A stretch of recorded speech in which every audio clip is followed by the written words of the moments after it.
Students, welcome back to our channel Study Shastra. इस video में हम इकोनॉमिक्स के एक इम्पॉर्टेंट सब्जेक्ट इकोनोमेट्रिक्स के टॉपिक आर्मा मॉडल के बारे में पढ़ेंगे। आर्मा मॉडल जो है स्टूडेंट्स, वो दो टॉपिक से मिलकर बना है, ए आर और एम ए। AR का मतलब है ऑटो रिग्रेसिव और MA का मतलब है मूविंग एवरेज। जब इन दोनों पार्ट्स को एक साथ कर दिया जाता है तो वो बन जाता है आर्मा, यानी auto regressive moving average process.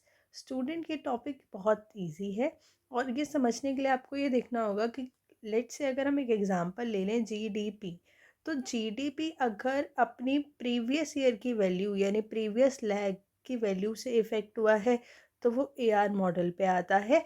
और अगर GDP किसी प्रीवियस शॉक या किसी पास शॉक की वजह से अफेक्ट हो रहा है, इकोनॉमी में कोई भी फैक्टर आया, मनी सप्लाई, इन्फ्लेशन, उसकी वजह से अगर कोई भी डिस्टर्बेंस आ रही है तो वो इफ़ेक्ट कर रहा है MA प्रोसेस। और दोनों को जब कंबाइन किया जाता है तो हम बोलते हैं कि वेरिएबल जो है वो फंक्शन होता है अपने ही लैग का और शॉक का। तो स्टूडेंट्स, अगर हम इसको प्रॉपर्ली समझने की कोशिश करें यहाँ पे, तो अगर हम आर्मा प्रोसेस को यहाँ पे समझने की कोशिश करेंगे तो आर्मा के लिए हम वाई टी डिराइव करेंगे। और यहाँ पे वाई टी जो स्टूडेंट्स है वो हो जाएगा हमारा ए आर प्रोसेस में a naught plus A1 Y T minus one. और एम ए प्रोसेस में क्या होता है इक्वेशन? देखिए स्टूडेंट्स, हम पहले दोनों की इक्वेशन लिखेंगे और फिर दोनों को कंबाइन करेंगे। और एम ए प्रोसेस में क्या होता है Y T? M A process में वाई टी होता है B naught plus B1 epsilon T minus one plus epsilon T. ये प्रीवियस लैग की वजह से और ये अपने पास्ट शॉक की वजह से। और अगर हम आर्मा मॉडल को डिस्क्राइब करेंगे तो हम ये कहते हैं कि जो ये ए आर मॉडल है, ये ए आर प्रोसेस है, ये पी लैग्स तक जाता है। और जो ये हमारा एम ए मॉडल है ये क्यू शॉक्स तक जाता है। इसलिए स्टूडेंट्स, आपको ये बहुत इजीली समझ में आना चाहिए कि ये टॉपिक्स जो हैं वो बहुत इंपॉर्टेंट है। और अगर हम आर्मा को डिस्क्राइब करेंगे कि आर्मा की वाई टी की इक्वेशन क्या होगी, तो देखिए स्टूडेंट्स, आर्मा की इक्वेशन हो जाएगी a naught plus A1 Y T minus one plus b naught plus B1 epsilon T minus one plus epsilon T.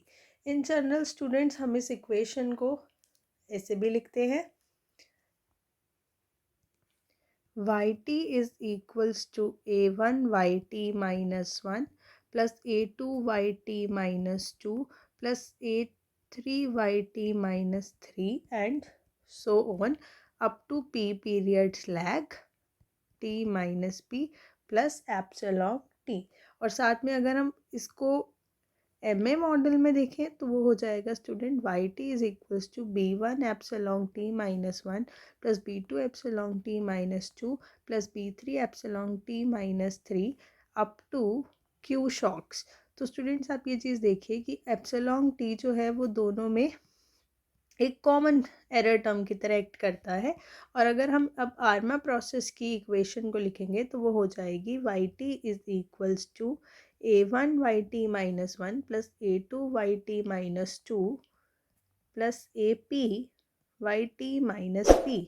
ऐसे स्टूडेंट, साथ में हमारे पास आ जाएगा B1 epsilon T minus one plus B2 epsilon T minus two, ऐसे up to BQ y T minus q plus epsilon t. और students, हम इसको कन्वर्ट करके समेशन के फॉर्मूले में भी लिख सकते हैं, जो कि हो जाएगा Y T is equals to epsilon T plus summation I is equals to one up to P A1 Y T AP Y T minus P। Students, ये P यहाँ पे वो टर्म होनी चाहिए जो ith टर्म हो, यानी कि आपके नंबर्स। तो यहाँ पे ये हो जाएगा ith term plus summation J equals to one Q B J epsilon T minus J। Students, आपको याद रखना है ये आर्मा P कोमा Q का प्रोसेस है। और अगर हमें स्टूडेंट्स आर्मा 1 का प्रोसेस लिखना होगा तो वो भी बहुत ईजी है। आर्मा 1 जो है वो जाएगा आपका Y T equals to A1 Y T minus one plus A2 Y T, sorry students, यहाँ पे आपके पास आएगा B1 epsilon T minus one plus epsilon T. I hope students आपको आर्मर प्रोसेस बहुत इजीली समझ आ गया होगा। आर्मर प्रोसेस स्टूडेंट्स बेस्ड है वाई टी पे। जब वाई टी जो है वो इफ़ेक्ट हो अपने ही प्रीवियस पीरियड लैग से और पास्ट शॉक से। आई होप आपको ये टॉपिक बहुत अच्छी तरह समझ आया होगा। Thank you for watching. Like share comment.